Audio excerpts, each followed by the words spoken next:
एक पेड़ की कल्पना करें। मान लें कि यह जीवन का पेड़ है। इस पेड़ पर फल लगे हैं। जीवन में हमारे फल हमें मिलने वाले परिणाम हैं। हम इन फलों यानी अपने परिणामों को देखते हैं और वे हमें पसंद नहीं आते। वे कम हैं, छोटे हैं या उनका स्वाद अच्छा नहीं है। तो हम आदतन क्या करते हैं? हम में से ज़्यादातर लोग फलों पर यानी मिलने वाले परिणामों पर ध्यान केंद्रित करने लगते हैं। लेकिन वे फल वास्तव में आए कहाँ से हैं? फल तो बीज और जड़ों से उत्पन्न हुए हैं। जो जमीन के अंदर है वह जमीन के ऊपर की चीजों को पैदा करता है। जो दिखता नहीं है वह दिखने वाली चीजों की रचना करता है। इसका क्या मतलब है? इसका मतलब यह है कि अगर आप फलों को बदलना चाहते हैं तो पहले आपको जड़ों को बदलना होगा। अगर आप दिखाई देने वाली चीजों को बदलना चाहते हैं तो उसके पहले आपको अदृश्य चीजों को बदलना होगा। आप इस दुनिया में जो नहीं देख सकते वह किसी भी दिखने वाली चीज से ज्यादा शक्तिशाली होता है। आप इस बात से चाहे सहमत हों या ना हो, लेकिन जिस जिस हद तक आपको कष्ट उठाना पड़ेगा, क्योंकि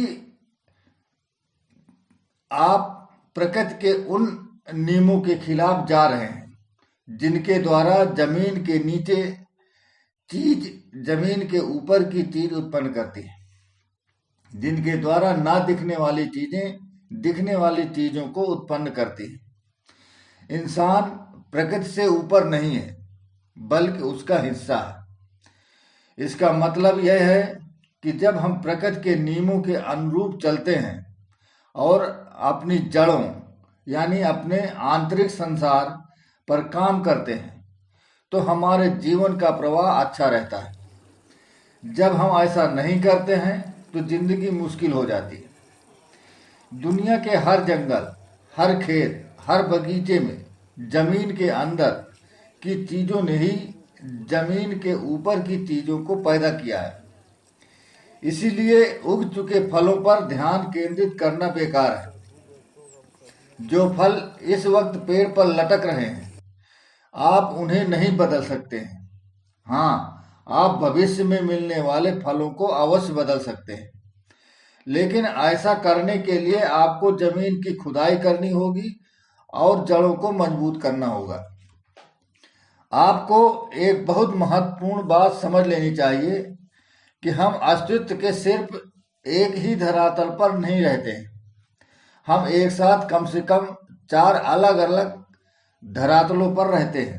ये 4 क्वाड्रेंट हैं: भौतिक जगत, मानसिक जगत, भावनात्मक जगत और आध्यात्मिक जगत।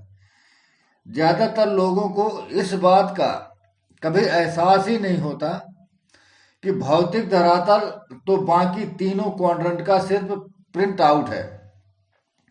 यहाँ समझने वाली बात अर्थात असली समस्या प्रिंट आउट यानी भौतिक संसार में नहीं बदली जा सकती।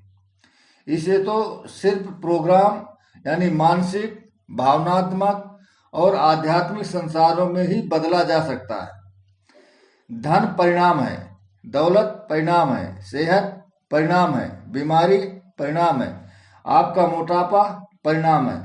हम कारण और परिणाम की दुनिया में रहते हैं। क्या आपने कभी किसी को यह कहते सुना है कि धन की कमी समस्या है? अब यह बात सुन लें, धन की कमी कभी भी समस्या नहीं होती।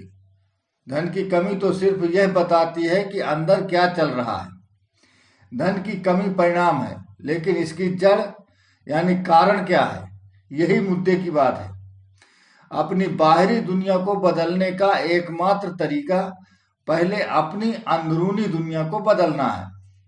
आपको जो भी परिणाम मिल रहे हों, चाहे वे लाभदायक हों या हानिकारक, अच्छे हो या बुरे, सकारात्मक हो या नकारात्मक, हमेशा याद रखें कि आपका बाहरी संसार सिर्फ आपके अंदरूनी संसार का आईना है। अगर आपकी बाहरी जिंदगी में चीजें अच्छी नहीं हो रही हैं, तो इसका कारण यह है कि आपकी अंदरूनी जिंदगी में चीजें अच्छी नहीं हो रही हैं। यही मुद्दे की बात है।